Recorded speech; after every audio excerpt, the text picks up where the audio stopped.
Hello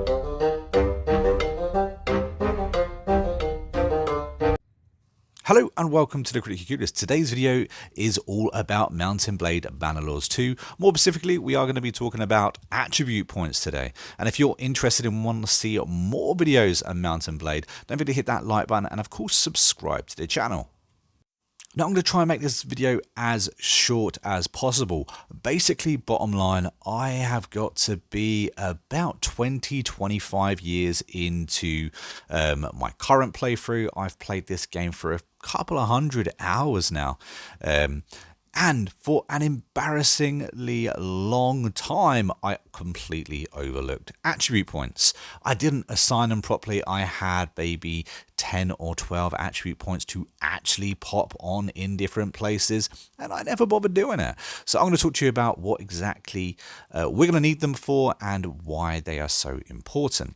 So on top of our focus points, which we can put up to 5 on any one stat that we want to increase, attribute points actually allow us to then go further on top of that. So if you want to get to one of your stats to 300, well, you're not going to do it if you don't have any attribute points in that chosen line. So hopefully this video is going to help you guys look at what's important and what's not important when putting on those attribute points. So first of all, we have Vigor. Now I've managed to get up to well over 200 now on two-handed combat, and I'm doing okay on one-handed and pole arms as well. In this video, as you can see, I actually managed to get over 200 one-handed combat with only 2 points in Vigor. So if you're not looking to go for an absolute powerhouse warrior, you can actually make do with only those basic 2 points. Every stat gets 2 points at the beginning. But of course, having more points into it will increase the speed in which you will build those points.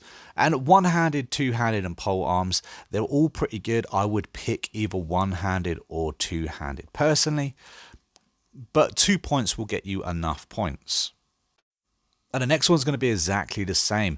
You can go the entire game with only having 2 points into it if you don't want to max, say for instance, bow or crossbow or throwing.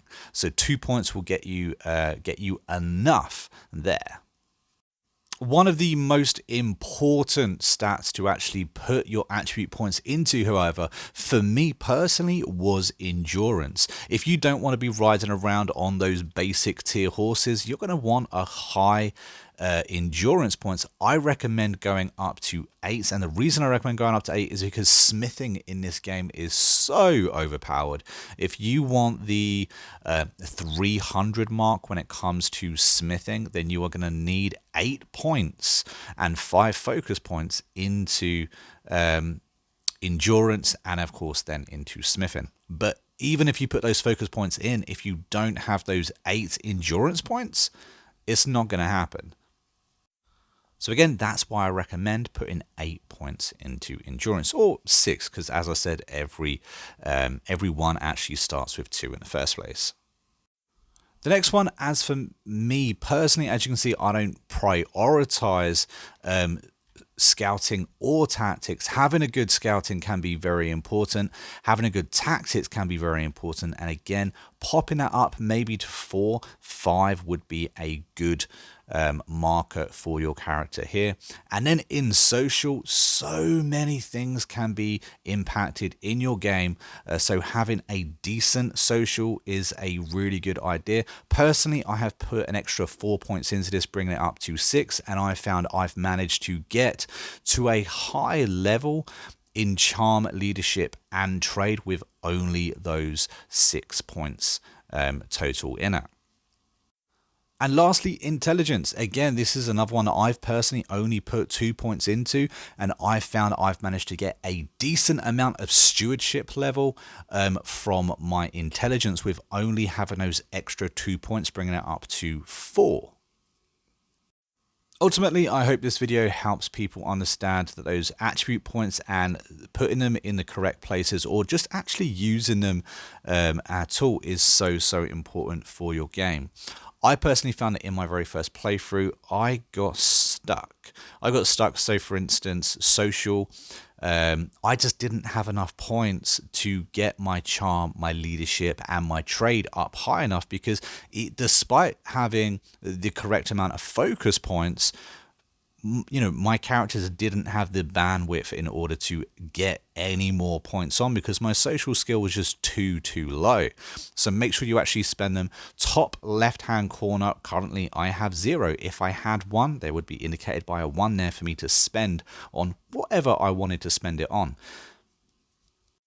Currently for my game, you can see that endurance has been very important and social's also been very important. But if you want an absolute powerhouse, then of course you would want to go Vigor.